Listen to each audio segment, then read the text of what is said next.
G'day guys, welcome back to another video. My name is Adam Goodley and today we're going to talk about the little camera that packs a punch. The ZV-1 from Sony. Let's get into it.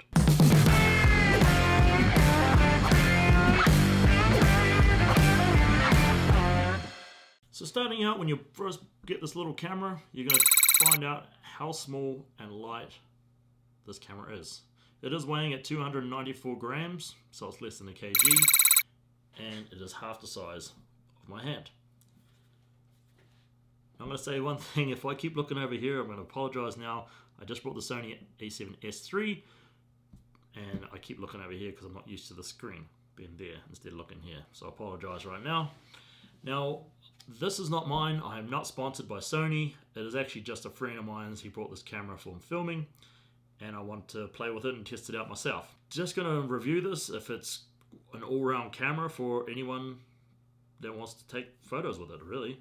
So I'm going to be doing some photography and going to be talking about the video specs of it and is it a camera worth buying. When you first get it, you can get the bundle, so it does come with a little vlogging tripod. This here has all your controls, so you even have a custom button here, your photos, you can zoom in and out, you have a record, you can lock it if you like.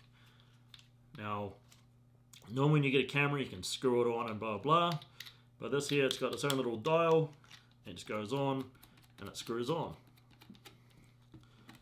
Now, when you're out in the field and you're just like, man, my camera's the wrong way around. Whatever. There's a little button at the side. Also, there's a little button at the front, and that just turns it around.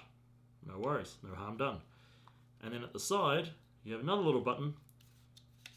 And you push it, hold it down, and it can move either way. You also get a little dead cat that goes on the top because your microphone's at the very top here. Sweet. So easy way you can turn it on, you can either push on or it does have a 3-inch flip out screen. How good is that?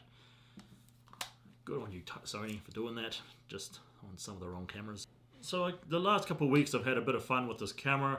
I've been out quite a lot, taken a whole lot of photos and a few videos. Mainly just wanted to test out how good the photography was with it. So it does have a 20.1 megapixel camera with a 24 to 70 1.8 lens. When you zoom into 70 mils, it does only go up to 2.8. Your highest aperture is f11, aperture 11. Same as when you're at 24 mils, the highest it will go to is f11. Is that a deal breaker? Not really. Well, maybe change the lenses, but we'll get into that. So this camera does actually have an ND filter built inside it, which is amazing because the Sony A7S3 doesn't even have that. Now with the ND filter built in, what that means is if you're outside doing some B-roll and vlogging or whatever and you find it's a little bit too bright, but you want to keep the shutter at double your shutter, but you want to keep your aperture at low and your ISO not too high. It's pretty much when it's a bright day, you turn it on and it's gonna keep everything all good. Everything's all exposed right, put it that way. Now for the video specs, it does have 4K. Now a little camera like this having 4K is great. It only goes up to 30 frames per second, which is still not terrible.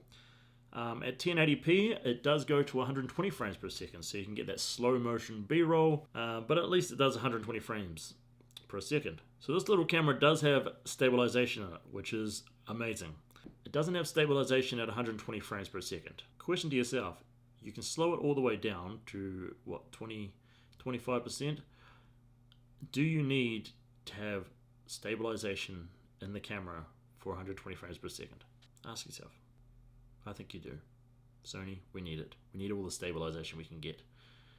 We don't have big rigs. We just have our hands. So yes, we do. But you do have 60 frames per second, so you can still slow it down to 40%, and you've got stabilization at 60 frames per second, which is awesome. It's fine for me. I don't know if it's fine for you, but it's fine for me. Another thing that you can do with this little camera is you can change the mode into a high frame rate. So change it into the high frame rate. You can go to 240 frames per second, 480 frames per second, and then a good old 960 frames per second. Now this was fun to do. A couple of clips are up of what I was doing. So with this, you actually have to have to be, well, I had to be outside unless you have a lot of lights or something like that. I went outside. Had to wait for a nice day though, because I mean I live in Alberta, Canada, and you get four seasons in one day. One day I woke up, it was sunny. Next thing you get changed all in your shorts and stuff, and you go outside and it's snowing. That's what I'm at right now. It's not summer, it's not spring, it's just still winter, or doesn't even know what's up. So anyway, I had to wait for a nice day, so I had to double my shutter speed, so I can get everything all good at 960 frames per second. It was fun testing it out though. I had cans of Coke and ice cubes and water droplets, and then I had my friend jumping from rock to rock, just testing it out. It is a bit of a crop to it, and it only lasts 10 to 15 seconds, but it's still fun to do. Like, fun little footage you can do with it. You can do a lot with it. So when I was out taking photos with this, I find that when you're doing product photography, it turned out awesome. I didn't mind the product photography. One thing I do though, I do love what my passion was when I got into photography was night photography. That was every day, just trying to find an aurora, Milky Way. Still my jam to this day. One of the biggest things that when I was testing it out, I was like, okay, I actually forgot my head torch, but I had a little lantern inside. Here's a couple of shots of the night. I was going up for the Milky Way. It started clouding over a little bit by the time the Milky Way came out, so we never got those ones.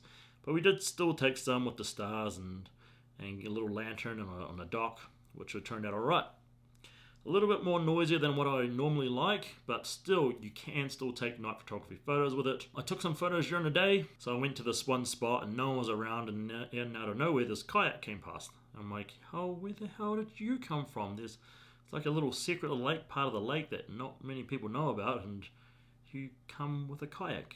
I was about to say she wrecked the shot, but she didn't really. Like, she sort of made the shot because you can just crop it in a little bit. You have the reflection. You have her in the middle. No idea who she is, but shoots raw images, so you get a lot of details when you actually want to edit your shots. So it's a great camera for that. What I'm not the biggest fan of with this camera is you can't change the lens. Okay, so a big thing for me is like, I like having to change my lens. I have this camera here, and then I have another Sony A7 R3, and I like to be able to change the lens. So that's a deal breaker there. The battery sucks. I'm not the biggest fan of that, but I mean, this camera is only $900 Canadian. What's that in US? Like $750 US or something like that. So it's under $1,000. So you get a lot of good stuff for this little camera. It is so light. If you're looking for a camera that you just want to take traveling, want to start taking some YouTube videos, but if you want to travel, do some travel vlogs or something like that, it's going to be a great camera for you. It has everything you need. Me personally, I find the 24mm, it's just a little bit too narrow if you're talking to yourself. All in all, I think it's a great camera. Would I buy it? Probably not. I mean, I just got this, and that's more of an investment than this here, even though it's a little bit heavier, but I can still change the lens. I still have my other gear with me, and it shoots 4K at 120 frames per second. That one does. Not this one. Not this one. Sorry. Not this one. This one. But